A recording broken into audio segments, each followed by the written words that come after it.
Einstein once said, if you judge a fish by its ability to climb a tree, it will live its whole life believing that it is stupid. Paraphrasing him, if you judge Kokomi by her ability to deal damage, you will live your whole life being disappointed.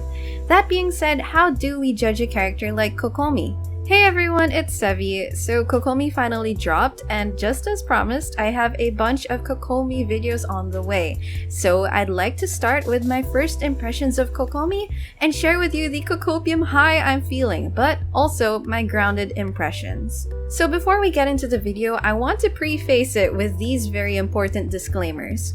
1. This Kokomi is obviously not min-maxed or yet highly invested.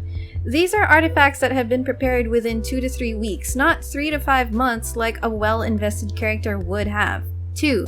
Since these are first day testing and impressions, I haven't practiced things like optimal rotations yet.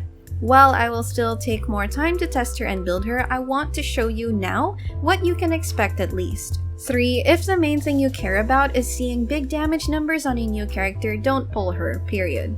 Now let's see what my first day low to mid investment Kokomi can bring. First, I want to talk about Kokomi's gameplay. What are her mechanics like and how does she feel to play?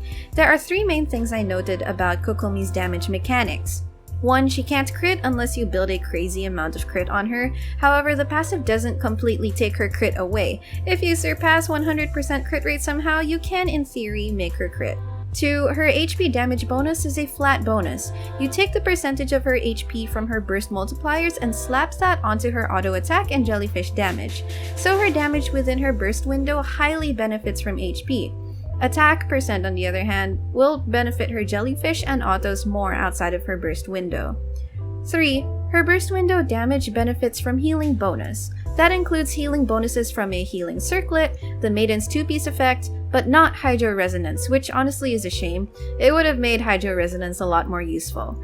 I'm not yet going to discuss in this video whether stacking healing bonus or HP will be better for her damage. That might be reserved for a future video. Now let's move on to other factors. Are Kokomi's attacks clunky or fluid? I think her normal and charged attacks are actually very nice and fluid, definitely smoother than Ningguang and Mona, and a bit smoother even than Yanfei. How resistant to interruption is she? She's resistant against most attacks during her burst window, but when the Nobushi and Kairagi zoom, she still gets interrupted. Still, she can withstand most others. Does Kokomi need a shield? I didn't find the need to shield her in Spiral Abyss actually. Kokomi's resistance to interruption made me able to play without a shield. Does Kokomi's Bakekurage have a large AoE? It's larger than Mona's skill, but you can't move it around or re-summon it like Oz. It ticks every 2 seconds and applies Hydro each time. I think the damage ticks are somewhat low, but the main purpose of the jellyfish is to heal the active character and apply Hydro anyway. In that regard, it's reliable enough. Does she get frozen a lot due to her own Hydro application? Her self-application of Hydro only lasts a split second upon casting her skill, a bit like Xingqiu. She's definitely not like Barbara, who's at risk of being perma-frozen, so the problem isn't completely gone, but it's not terrible. Let's talk about Kokomi's energy needs. Kokomi's burst costs 70 energy. Against a crowd of enemies on a prototype Amber, I didn't find energy recharge problems because on the teams I tried her on, she kills enemies fast enough in her burst window, so the particles go back to her while she's on the field. Her burst is back up upon cooldown. On a single target, however, the energy problems are really quite evident. She doesn't innately get a lot of energy particles and it's hard to get her burst back up. Her Bakekurage's Hydro particle generation is random, so it's not a reliable energy source. So who could potentially battery for her? Raiden perhaps if you were able to get her. A lot of people would answer Xingqiu because he can generate Hydro particles, but remember that Xingqiu is also an energy-hungry unit. If you want both of their bursts up at the same time, I think relying on Xingqiu as a battery will be difficult, unless of course Xingqiu is holding a Favonius sword. Any teammate with a Favonius weapon could help her energy needs.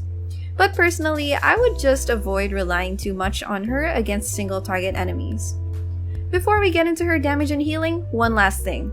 Kokomi's an effing tank. Like a great tank for taking damage. You see Magoo Kenki charging? Switch to Kokomi, she'll take it like a champ. Now let's do a damage support showcase. Here's my Kokomi build at C0. Now she's level 90 out of 90, her talents are 868. I have a bunch of artifacts and weapons to test her in the future videos, but from my first impressions review for now, I'll be using this build. An R1 prototype Amber and a Tenacity Heart of Depths set. We have an HP Sands and Circlet and a Hydro Goblet. This is a fairly accessible build, but at the same time, it's only low to mid investment like I said earlier.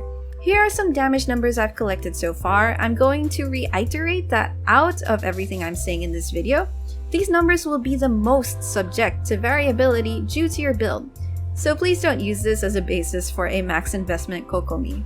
Since she's first and foremost a healer, let's get this question out of the way. How well does she heal? Her healing is more than enough in Domains and Spiral Abyss. By the end of each fight, my team's HP was pretty much full. The Bakekorage provides consistent on-field healing for the active character, and using Kokomi's burst window will almost always restore all of your party's HP. Is she the best healer? I wouldn't say so. There's Chi-Chi if you build her well, there's Jean who can instantly refill everyone's HP with her burst. Of course there's Ben and Diona who provide buffs while healing. Kokomi is an alternative if you don't have any of them or subjectively like her better. She's up there in terms of healing, yes, but to be honest, she's replaceable in terms of healing and won't win any healing awards. Now let's check her team comp ability. For simplicity, we're going to run Kokomi through Spiral Abyss. I tried her on different teams, against large mobs and single bosses, which yield varying impressions. First up is the Grilled Fish team. We'll use Kokomi, Xiangling, Bennett, and Kazuha. You might be thinking that we're mostly showcasing Xiangling here instead of Kokomi, and you'd be right. Kokomi is an excellent Hydro enabler for Xiangling. With Kokomi, outside her burst window, she has her jellyfish. During her burst window, I will time it along with Xiangling's burst, and I noticed Xiangling proccing the vape, which is good. Next is the Tapu Koko Electro Charge team. Here I used Kokomi, Beidou, Fischl, and tried both Kazuha and Venti. I actually really like this team. Kokomi really shines in an Electro Charge comp. I'm not using a Hakushin ring here yet, but tasering everyone is fun. However, this team is best suited against a crowd of enemies, not for single target bosses. Last I tried her on a freeze team with Kokomi, Ganyu, Kea, and Venti. I tried to use Kokomi more on the field here than Ganyu and using Ganyu's burst as the support. We also have Kea for cryo damage and Venti for crowd control. It's up to calculations if using Kokomi's burst window instead of just having Ganyu on field 100% of the time results in a DPS loss, but Kokomi is pretty viable for this comp. And fun. So do you have Kokomi? Big congrats if you do! I hope you enjoy her and her gameplay lots. But for those who are looking for a definitive answer to should you pull, Kokomi has a beautiful character design, but she isn't a must-pull for anyone in terms of meta. Right now, she doesn't outperform any single character in their roles. Child has a higher Hydro DPS output, Mona has her Omen and Hydro application, Chi-Chi can heal better, and Xingqiu does more off-field Hydro damage, and he's on this banner if you want him. But also, I think it would be weird if Kokomi served as a direct substitute for any one character. She's not supposed to be a Child or Mona or Chi-Chi. Her kit is a mixed bag. She's not necessarily the top 1 healer, but she's a very, very good healer. She's far from winning damage awards, but she can dish out decent consistent damage. She is good at applying Hydro and triggering Hydro-related reactions or helping others trigger it. I also think she's a good character for mid-AR players who need healers. She will be enough to carry any healing purposes throughout the game, and with the possibility of corrosion being part of the open world, she might find more relevance in the future. So again, Kokomi is not a must-pull. But that's good news! Those who are saving up for reruns will never feel like they're missing out on anything. I pulled Kokomi with realistic expectations, so I can personally say that I'm not disappointed. So that wraps up my first day review. I tried to make it as detailed as possible so that you can base Kokomi off of the plethora of factors outside of damage. Do you like her? Pull her. If not, then your primos are safe for someone else. It's as simple as that. Kokomi wanters will be Kokomi havers and Kokomi skippers will have other characters. And if you do pull her, Just remember Einstein's quote from the start of the video. Kokomi won't be the highest climber of any trees, but if you judge her on her ability to swim, at least you get 20% reduced swimming stamina consumption. Or you can just walk on water. If you enjoyed this video, please consider subscribing, leaving a like and a comment. It really helps me out. I will see you all soon with more Kokomi content. Take care!